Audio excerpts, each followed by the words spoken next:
Hello, हर व्यक्ति चाहे वह स्वस्थ हो या अस्वस्थ उसे किसी न किसी प्रकार का व्यायाम जरूर करना चाहिए। मेरा मतलब है, देखिए, व्यायाम एक ऐसी दवा की तरह है जो लगभग हर तरह की बीमारी में काम करती है और यह एकमात्र दवा है जिसके सकारात्मक प्रभाव तो बहुत हैं, लेकिन इसके कोई साइड इफेक्ट्स नहीं हैं। इसीलिए किडनी की बीमारी वाले लोगों को भी हर दिन किसी न किसी प्रकार का व्यायाम जरूर करना चाहिए। उन्हें व्यायाम करना चाहिए।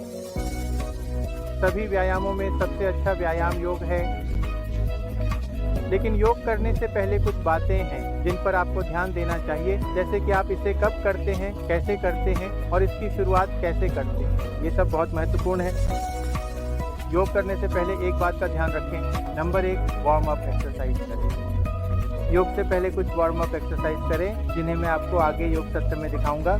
कैसे अपने हाथों को हिलाना है, सिर को घुमाना है और कुछ अन्य वार्म अप एक्सरसाइज करनी है। इसके बाद आप योग शुरू कर सकते हैं। नंबर 2, योग का अभ्यास खाली पेट करें, यानी खाने के 2 से 3 घंटे बाद, और आप पानी पी सकते हैं। शरीर में पर्याप्त तरल या हाइड्रेशन होना जरूरी है। योग शुरू करने से पहले अपने डॉक्टर से स्वास्थ्य जांच करवा लें।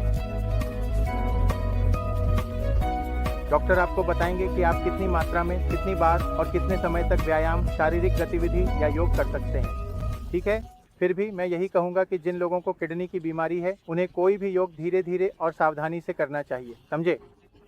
इसे धीरे धीरे करें ताकि आपके शरीर पर ज़्यादा दबाव न पड़े।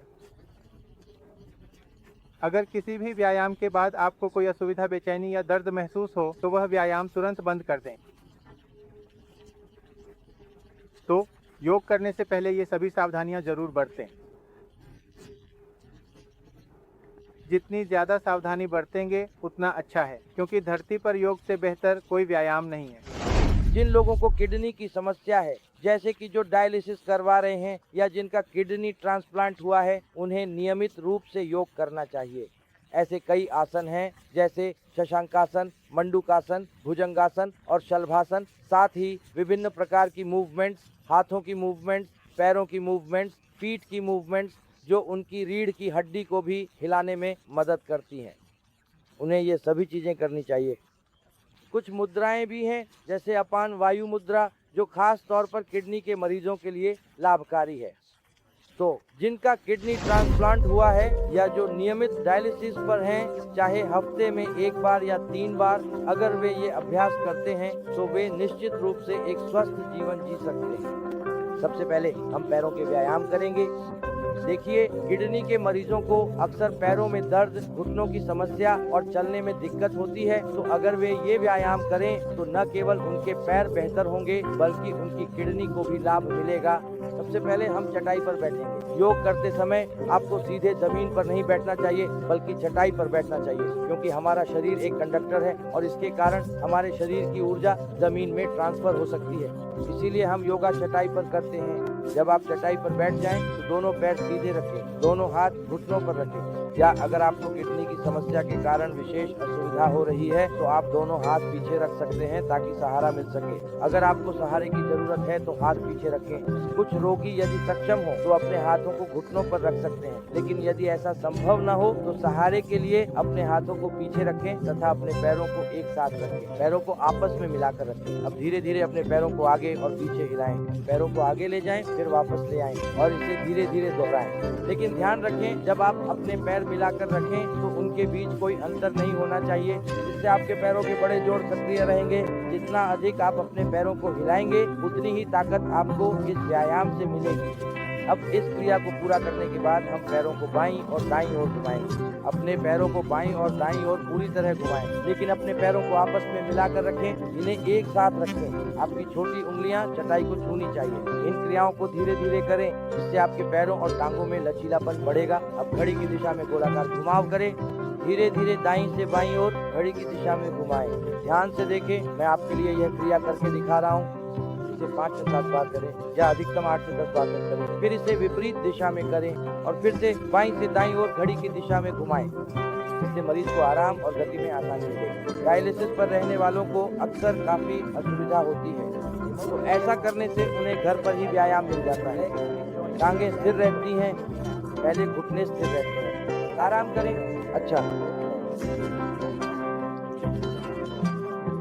बाईं ओर। अब हम एक और व्यायाम ऊपर की ओर करेंगे। दोनों पैरों को मिलाएं और दोनों टांगों को सीधा करें। दायां घुटना मोड़ें और उसे बाईं जांघ के ऊपर रखें। दोनों हाथों से दाहिने पैर को पकड़ें जबकि बायां पैर सीधा रखें। सुनिश्चित करें कि क्या हुआ, सुनिश्चित करें कि पैर सही स्थिति में है। हमारी अंगुली दूसरी जांघ से आगे होनी चाहिए। इसे आगे की ओर खींचें और केवल घुटने को ही हिलाएं। क्यों? जब आप घुटने को हिलाएंगे तो क्या होगा? नहीं, मेरी दाहिनी जांघ के आधार पर जो जोड़ है वो जोड़ टाइट हो रहा है ना? इसका मतलब है कि मैं इसे सक्रिय नहीं कर सकता, मैं उसे सक्रिय नहीं बना सकता। ये एक बहुत ही सुंदर व्यायाम है। अब अपने दाहिने घुटने को मजबूती से पकड़ें। इसे अपने शरीर के पास कसकर पकड़ें। उंगलियां आपस में फंसा लें। घुटने को पकड़ें और थामे रहें। घुटना सीने के पास लाएं, दाहिने तरफ रखें। अपना सिर पूरी तरह दाईं ओर घुमा लें। अपने कूल्हों को साइड में न जाने दें। आप यह कर सकते हैं। फिर इसे फिर से नीचे दबाएं, ऊपर से दबाव डालें। इसे साइड में नीचे दबाएं, फिर इसे दोबारा अपने सीने के पास ले आएं, फिर से इसे नीचे दबाएं। इस तरह मेरा जोड़ और अधिक सक्रिय हो जाता है, ये सक्रिय हो जाता है। अब यह लचीला हो रहा है। मेरी दाहिनी जांघ के आधार पर स्थित जोड़ लचीला हो रहा है और इसका असर किडनी पर भी पड़ता है, क्योंकि जब आप घुटने को सीने से दबाते हैं, जब दाहिनी जांघ दबती है तो इसका असर किडनी पर पड़ता है। इसके परिणाम स्वरूप मेरी किडनी सक्रिय रहती है। इसका कार्य, किडनी का कार्य बना रहता है। इस तरह मैं सुधार कर रहा हूँ। मैं इसे कर सकता हूँ या मैं बेहतर हो सकता हूँ। अब एक हाथ घुटने के नीचे और एक हाथ पैर के नीचे रखें, ठीक वैसे ही जैसे एक माँ अपनी गोद में बच्चे को झुलाती है। उसी तरह दाहिने पैर को बाईं और दाएं हिलाएं। ये हाइकिंग नहीं है, इसे बाएं और दाएं झुलाएं। झुलाने के परिणाम स्वरूप उस क्षेत्र में सक्रियता आएगी और मेरी पीठ के पीछे जहाँ मेरी किडनी है, उस पेल्विक क्षेत्र में किडनी पर प्रभाव पड़ेगा। वह सक्रिय बनी रहेगी, साथ ही जोड़ भी सक्रिय रहेगा, है ना? अब दाहिने घुटने के नीचे पकड़ बनाएं। तो पुजारी की बात करें या पिता की, जब साइकिलिंग का विषय आया तो वह नेपाली ठंड सहने की बात थी। जब किडनी के कार्य की बात आती है तो बहुत से लोग मजाक भी बहुत करते हैं, लेकिन अगर आप ठेकोरे में आराम के बारे में बार बार पूछते रहेंगे तो आपको हर दिन ठंड सहनी पड़ेगी। कम से कम इसे 5 से 7 मिनट तक करें और कभी कभी इससे भी ज्यादा, जैसे दौड़ना। असल में यही वेदांत भी सुझाता है। यहाँ तक कि डिप्रेशन में भी जिन लोगों ने वजन कम किया है वे तकनीक पर टिप्पणी करते हैं और अशोक अधिकारी भी जॉगिंग और दौड़ लगाते हैं। अगर आपको कृषि के संबंध में महीने में एक बार मिलना है तो एक रात लगभग पर्याप्त है। मैं जादू की पहाड़ी के नीचे छात्रों के साथ विश्राम करता हूँ। रोगी, बीमारी, कीट या फिर ट्रक की चीख, चाहे वो सड़क विभाग हो, टोकरी या तुबा का तीर वाला चेहरा, कौन जाने। जहाँ तक पत्थर की बात है, शायद दोनों हाथों से, यह समूह की पत्तियों की जगह है या शायद ये सिर्फ मिट्टी है। और रीढ़ की उड़ान में रीढ़ की हड्डी तो बनी रहती है, लेकिन लाफ्राक की सांस अब भी एक ही अवस्था में है। आज मैं कला के स्तर तक पहुंच गया हूं, हालांकि एक पैदल यात्री के रूप में। भाग्य में घोड़े की नस, धागा, विद्यार्थी के साथ दिल की रचना, लौकी की तरह मरोड़ और घुमाव में है। गौतम के द्वारा कुछ में इतनी हिम्मत है कि वे एक ही कहानी पर नोट चिपका देते हैं। समय के साथ कुछ ने झूठ बोला है, अपनी ही पहाड़ी की छोटी खरीद कर। इस रहस्योद्घाटन का कारण भी उसी बम को जाता है। अब यहाँ एक हाथ से अपने अंगूठे को पकड़ो, दूसरे हाथ से अपने पैर को पकड़ो। अपने पैर के हिस्से से बर्तन को भरो, ठीक वैसे ही जैसे तुमने उंगलियों से खेला था। सभी गतिविधियां सामान्य सांस के साथ करो। कुछ सांसें न लो और न ही छोड़ो। सभी गतिविधियां सामान्य सांस के साथ करो। अब दोनों हाथों से सितारों को पकड़ो, हाथों के अंगूठे पकड़ो और पैरों की तरह हाथों की साइकिलिंग करो। मैं तुम्हारे लिए एक सुंदर गतिविधि देख रहा हूँ। यहाँ किडनी के मरीजों के लिए पैरों की गतिविधियां बहुत जरूरी हैं। वो भाई डायलिसिस करवा रहा है, वो बिस्तर पे भर्ती है, वो बिस्तर पर बैठकर इनमें से कुछ चीजें करता है। वो जल्दी बाहर आ गया क्योंकि हवा में ज्यादा एसिड था। ऐसे उल्टे तरीके से करो, जैसे वो पहले नीचे से ऊपर आता था और फिर ऊपर लौट जाता था। अगर हम एक क्रिया डॉल में विश्वास करें तो हमारा दिमाग, पेट, हाथ, चोंच और नाभि अच्छे रहेंगे। हमारी किडनियां भी अच्छी रहेंगी, हमारा पैंक्रियास अच्छा रहेगा, हमारा लिवर अच्छा रहेगा। अगर आप सक्रिय हैं तो सक्रिय रहें, तब आप एक खुशहाल और सुंदर जीवन जी पाएंगे। एक साधारण कार्य से मैं तितली या प्रजापति की तरह एक अच्छा काम करूंगा। कल मैं प्रजापति रीनल करूंगा, वह कर्म मैं तितली आसन करूंगा। वर्तमान में तितली आसन किया गया है। मैं 2 अंगूठे दूंगा, मैं दोनों पैरों से एक क्रिया करूंगा। गाय का शरीर पंख जैसा होगा।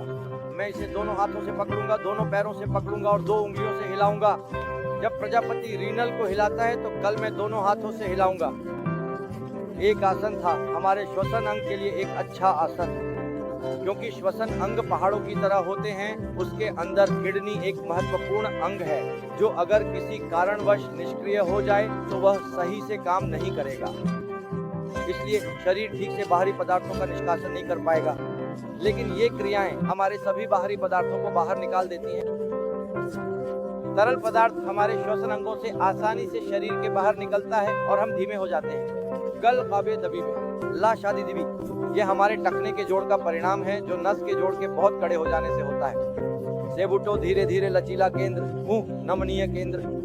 इस प्रकार सभी कार्य, सभी क्रियाएं, सुविधाएं आसान और सरल हो जाती हैं और हम एक सुंदर जीवन जीते हैं।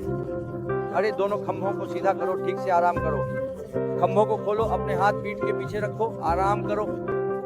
उठना आवश्यक है। सभी गतिविधियों के बाद ठीक से आराम करना आवश्यक है। कारण यह है कि हम क्रिया के मस्तिष्क हैं, हम ऊर्जा प्रवाह के प्रति जागरूक हैं। ऊर्जा का जागरण, हमारी नसों की ताकत, हमारी कोशिकाओं के पंख, हमारी कोशिकाओं के पंख व्यायाम करना आवश्यक है। हर कोशिका की ऊर्जा तक पहुंचना आसान है, लेकिन हमारी कोशिकाओं की ऊर्जा नसों के माध्यम से प्रवाहित होगी। लेकिन हम अधिक सक्रिय हैं और अधिक सतर्क रहना है। सुंदर फीका, हमने देखा है कि अब हम किडनी के मरीजों के लिए घुटनों की क्रियाओं को कर रहे हैं। वर्तमान में देखें, उसके हाथ को सक्रिय करने के लिए जो खुद को किडनी का मरीज मानता है। जैसे हमारे हाथ में 3 मुख्य जोड़ होते हैं, जैसे कलाई का जोड़, जैसे पेड़ की शाखा, उसी नाम की कोहनी, वही नाम खान। लेकिन तीनों जोड़ सही रखें, अंगुलियों को हमेशा सक्रिय रखें। इसके लिए थोड़ा हाथ का भाव करें। अब दोनों हाथों को अपने सामने रखें, अंगूठी को पूरी तरह खोलें, अंगूठी को कसकर बंद करें। दिन के अंत में अंगूठी की चारों उंगलियों को मिलाकर खोलें, फिर से बंद करें, खोलें। इसे कम से कम 8 से 10 बार करें। अब अगली क्रिया करें। अपने मुंह को उसी दिशा में रखें जिस दिशा में आपका मुंह है।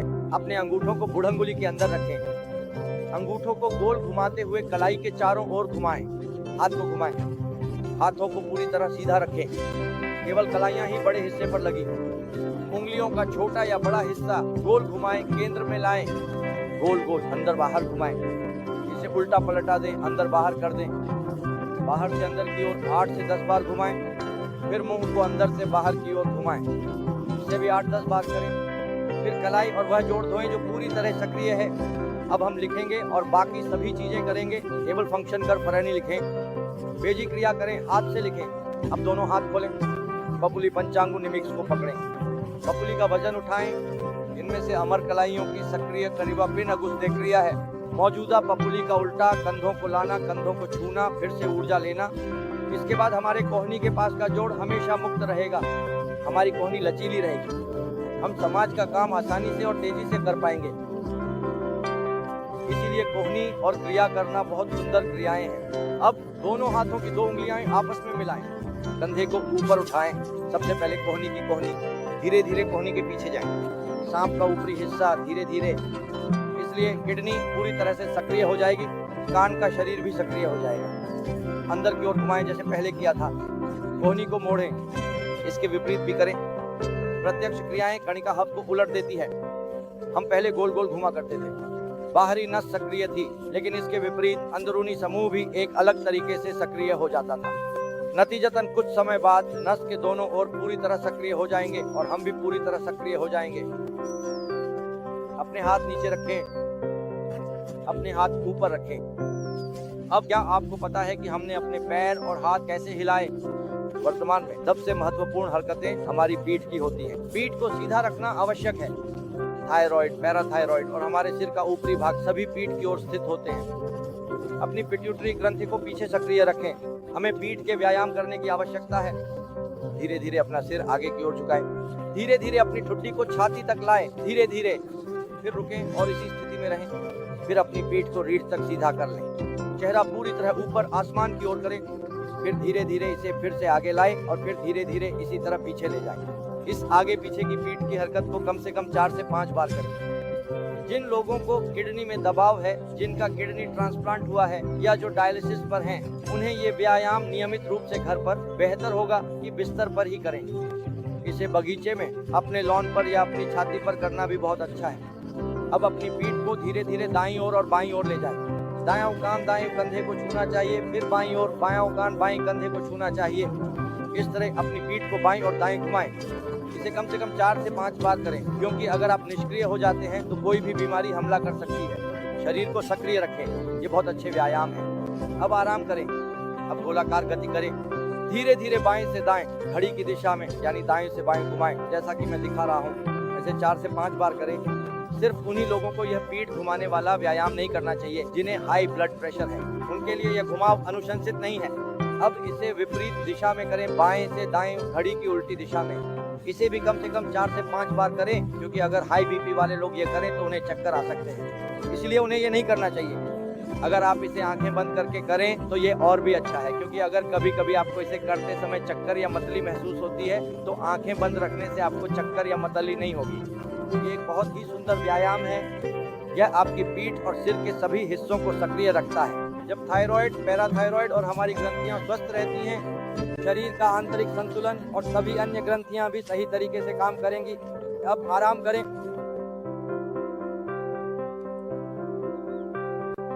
अब हम एक स्ट्रेचिंग व्यायाम करेंगे, इसे आसन कहा जाता है। जब योग आसन करते हैं तो हम मैट पर लेटकर एक योग मुद्रा करेंगे। आप सभी अपनी पीठ के बल लेट जाएं, अपनी टांगें सीधी रखें, उन्हें एक साथ रखें, दोनों हाथों को अपने सिर के पास कंधे पर रखें, की चौड़ाई में रखें और उन्हें उसी अनुसार सीधा रखें। सांस लेते हुए दोनों पैरों को नीचे और दोनों हाथों को ऊपर दूर तक खींचें, पूरी तरह स्ट्रेच करें। सांस लेते हुए हथेली की तरह खिंचाव महसूस करें। 3, जैसे आप एक हथेली हैं। 3, इस स्थिति में शरीर पूरी तरह सीधा और मजबूत रहना चाहिए। इस तरह हमारी किडनी, पैंक्रियास, लिवर और पेट, ये सभी अंग सक्रिय रहते हैं। सांस छोड़ें और शरीर को ढीला छोड़ें, थोड़ा सा ढीला हो जाएं, टांगों को हल्का सा खोलें और हाथों को भी आराम दें। अपनी सांस को सामान्य स्थिति में वापस लाएं। ये एक विश्राम की स्थिति है जो फिलहाल ताड़ासन के बीच में की जाती है। ताड़ासन करने के बाद एक ताड़ के पेड़ की तरह खिंचाव महसूस करें, बिल्कुल ताड़ के पेड़ की तरह सीधा और मजबूत। आपका पूरा शरीर सीधा और मजबूत रहना चाहिए और खासकर हमारे नाभि के नीचे और निचला पेट का हिस्सा पूरी तरह सक्रिय हो जाएगा। हमारी किडनियां भी पूरी तरह सक्रिय हो जाएंगी। अब चलिए इसे फिर से करते हैं। दोनों पैरों को एक साथ लाएं, पैर जोड़ें, दोनों पैर एक साथ हैं, दोनों हाथ कंधे की चौड़ाई पर है। तो पूरी स्थिति में आने के बाद सांस लें, शरीर को ऊपर और नीचे विपरीत दिशाओं में खींचें, नाभि के ऊपर और नीचे के हिस्से को विपरीत दिशाओं में फैलाएं। इस तरह आपके शरीर के सभी अंग पूरी तरह सक्रिय हो जाएंगे। आंतरिक प्रणाली और रक्त संचार पूरे शरीर में संतुलित और स्थिर रहेगा। सांस छोड़ें और धीरे धीरे दोनों हाथ नीचे लाएं, घुटनों से पैरों को थोड़ा खोलें, हाथों को ढीला छोड़ें, पूरी तरह से आराम करें। हर अभ्यास के बाद विश्राम आवश्यक है और आसन के दौरान विशेष रूप से ताड़ासन में शरीर में जो ऊर्जा प्रवाहित हुई है वह अवशोषित हो जाएगी। मुझे पता है कि यह कठिन है। अब हम पेट के बल लेटकर एक अभ्यास करेंगे। अपने दाहिने तरफ मुड़ें और भुजंगासन के लिए पेट के बल लेट जाएं। भुजंग का अर्थ है सांप, नाग जैसे फन फैलाए हुए नाग। और 5, 2, दोनों पैरों को एक साथ लाएं, पैरों को आपस में जोड़ें, माथे को मैट पर टिकाएं, दोनों हाथों को कंधों की चौड़ाई पर रखें, हथेलियां नीचे की ओर रहें, कोहनियों को शरीर के पास रखें और अब धीरे धीरे सिर उठाना शुरू करें। सिर्फ इतना सिर उठाएं कि आपकी ठुड्डी का सिरा आपकी पीठ को छू सके। फिर सांस भरते हुए धीरे धीरे अपनी ठुड्डी उठाएं। दोनों पैरों को पीछे एक साथ रखें, पैरों को जोड़ें, हथेलियां मैट पर हैं, कोहनियां थोड़ी सी ऊपर उठी हुई हैं। इस तरह सिर से लेकर छाती और नीचे शरीर तक रक्त संचार बेहतर होगा। और इसका विशेष प्रभाव हमारी किडनियों पर पड़ेगा। परिणाम स्वरूप किडनियों में रक्त संचार सुधरेगा, नसें और किडनियां सक्रिय हो जाएंगी, किडनी की कोशिकाएं सक्रिय हो जाएंगी और हमारी किडनियां निष्क्रिय होती जा रही हैं।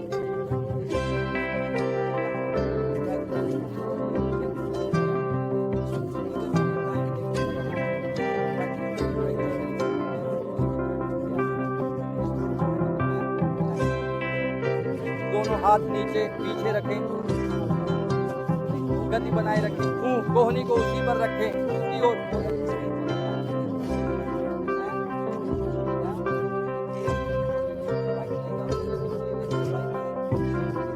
बिना मोड़े सांस अंदर लें और जितना ऊंचा उठा सकते हैं उठाएं। कुछ समय के लिए एक पैर को ऊपर तैरता हुआ रखें।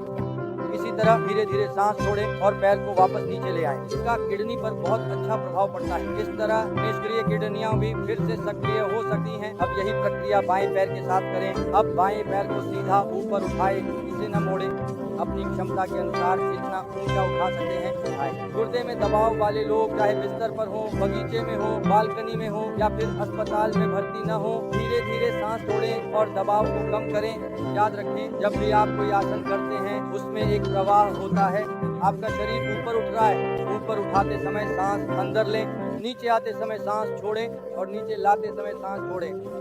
अब हम यही व्यायाम दोनों पैरों के साथ करेंगे। दोनों पैरों को बिना मोड़े एक साथ उठाएं, सीधे ऊपर बिंदु। पैरों को सीधा रखें, पैरों को साथ में रखें, अपनी ठुड्डी नीचे रखें। ये एक बहुत अच्छा व्यायाम है।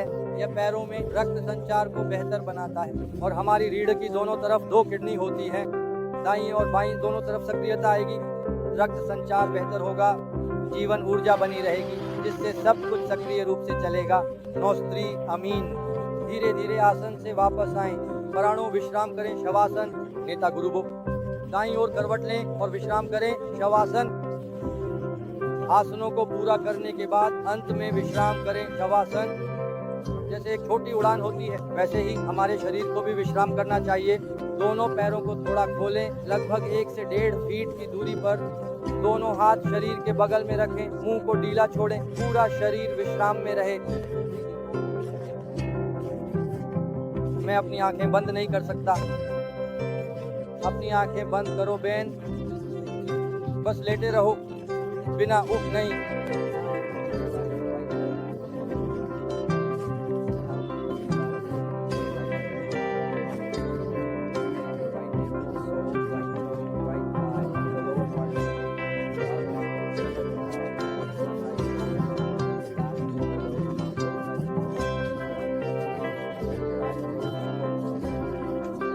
इलाका दायां दायां दायां, हाथ दाहिनी कोहनी, सब कुछ साथ में। फिर धीरे धीरे ऊपर देखें, अपनी ऊपरी भुजा, कोहनी, दाहिना हाथ, कंधा, पीठ। आपकी आंखें बंद हैं, आपका मन बिना आंखें खोले।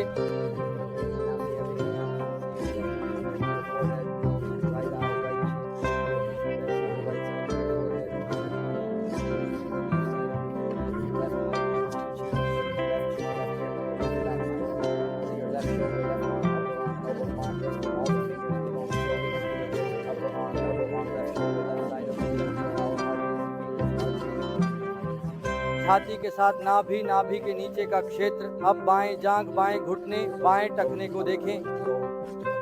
तो इस तरह आधा घंटा, यहाँ तक कि 5 मिनट भी अपने शरीर को भरपूर सांस विश्राम दें। सभी किडनी रोगी, खासकर वे जो बिस्तर पर हैं, आप सो नहीं सकते, किसी भी बात की चिंता न करें। भगवान ने आपको यह शरीर दिया है, आप